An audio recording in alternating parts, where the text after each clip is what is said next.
I now give the floor to Mr. Tom Fletcher.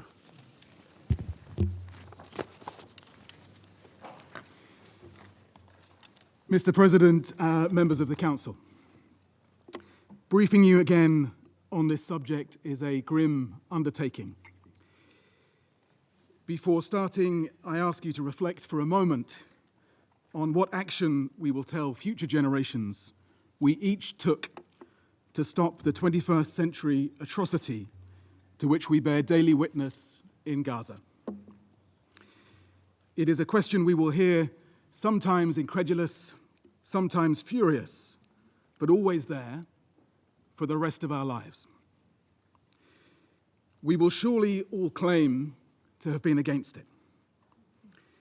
Maybe we will say we issued a statement, or that we trusted that private pressure might work despite so much evidence to the contrary. Or pretend that we thought a more brutal military offensive had more chance of bringing the hostages home than the negotiations which brought so many hostages home. Maybe some will recall that in a transactional world, we had other priorities.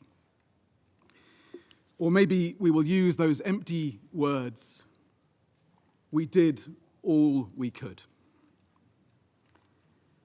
Mr. President, let me start with what we see and are mandated by this Council to report.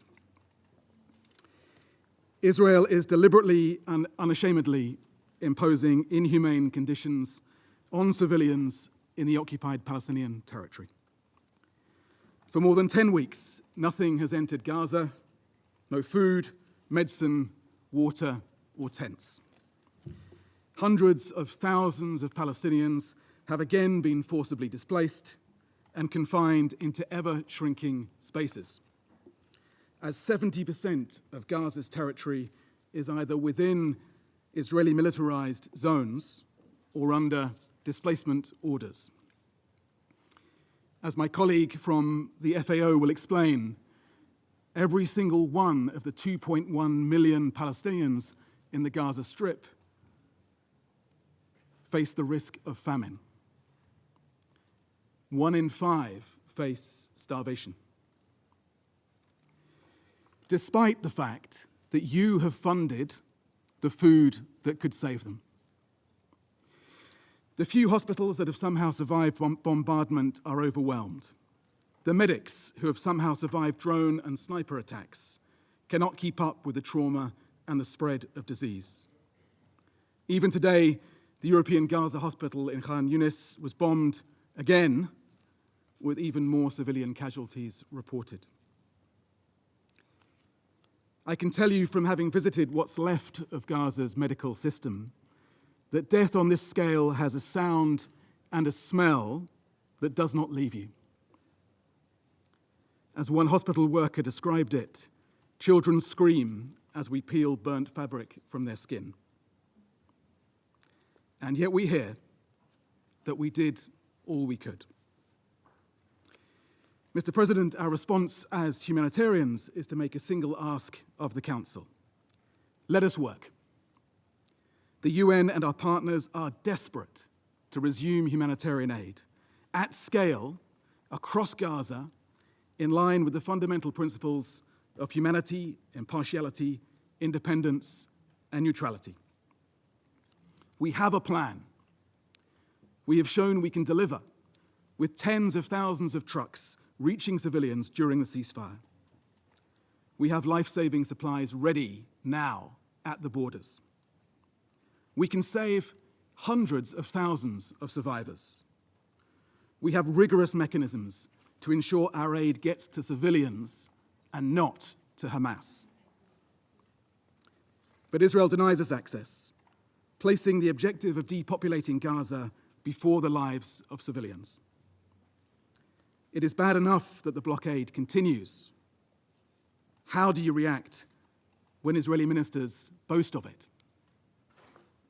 Or when attacks on humanitarian workers and violations of the UN's privileges and immunities continue, along with restrictions on international and non-governmental organizations?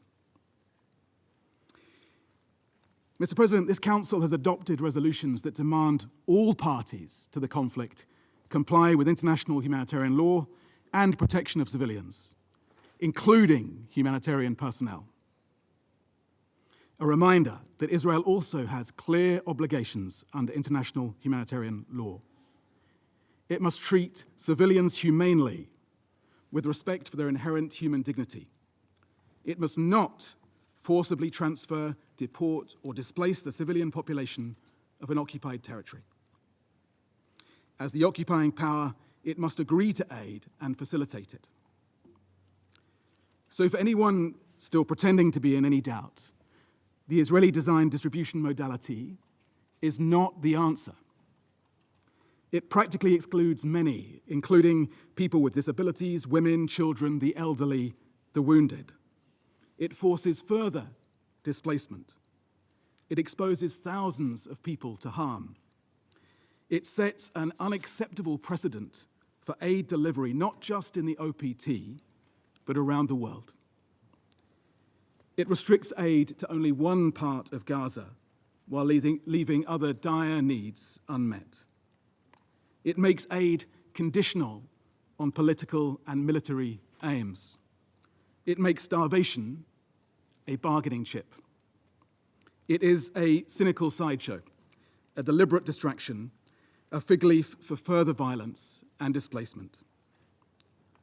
If any of that still matters, have no part in it. Mr. President, for the record, we have tried. The UN has met 12 times, and again this morning, with the Israeli authorities to discuss this proposed modality. We wanted to find a way to make it possible. We repeatedly explained the minimum conditions for our involvement on the basis of long-settled fundamental principles. Aid based on independent assessments of who needs it, the globally tested and donor-demanded basic requirement, and the ability to deliver aid to all those in need, wherever they are. The Secretary General set out the relevant international law in his submissions to the International Court of Justice. And your resolutions have strongly condemned starvation of civilians as a method of warfare and the unlawful denial of humanitarian access.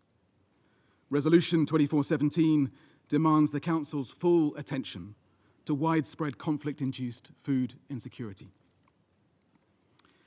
Mr. President, it's not just Gaza. Appalling violence is also increasing in the West Bank, where the situation is the worst in decades. The use of heavy weaponry, military methods of war, excessive force, forcible displacement, demolitions, and movement restrictions.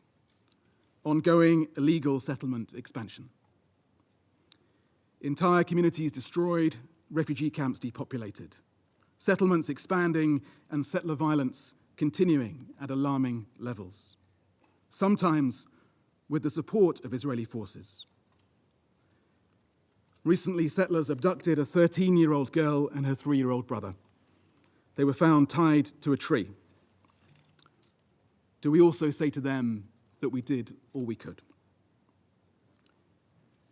Mr. President, there is, I fear, a broader context here. For the past 19 months, Palestinian journalists, civil society, and individuals have live-streamed their destruction to the world. Many have been targeted and killed for their testimony.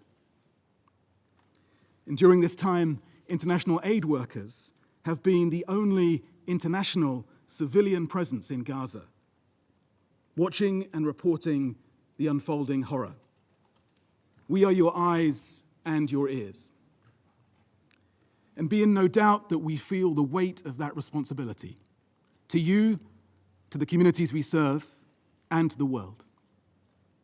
And so we have briefed this Council in great detail on the extensive civilian harm that we witness daily. Death, injury, destruction, hunger, disease, torture, other cruel, inhuman, or degrading treatment, repeated displacement on a large scale.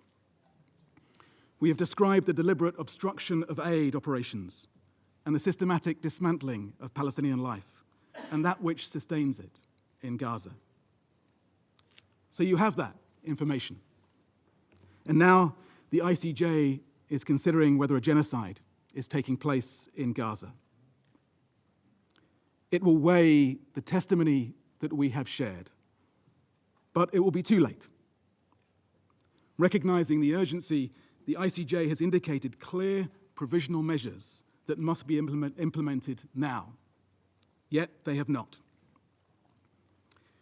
Previous reviews of the UN's conduct in cases of large-scale violations of international human rights and humanitarian law, reports on Myanmar 2019, Sri Lanka 2012, Srebrenica, Rwanda, both in 1999, pointed to our collective failure to speak to the scale of violations while they were committed. So for those killed and those whose voices are silenced, what more evidence do you need now? Will you act decisively to prevent genocide and to ensure respect for international humanitarian law? Or will you say instead that we did all we could? Mr. President, this degradation of international law is corrosive and infectious. It is undermining decades of progress on rules to protect civilians from inhumanity and the violent and lawless among us who act with impunity. Humanity, the law, and reason must prevail. This Council must prevail. Demand this ends. Stop arming it. Insist on accountability. To the Israeli authorities, stop killing and injuring civilians. Lift this brutal blockade. Let humanitarians save lives.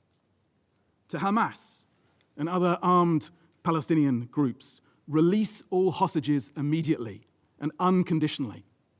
Stop putting civilians at risk during military operations.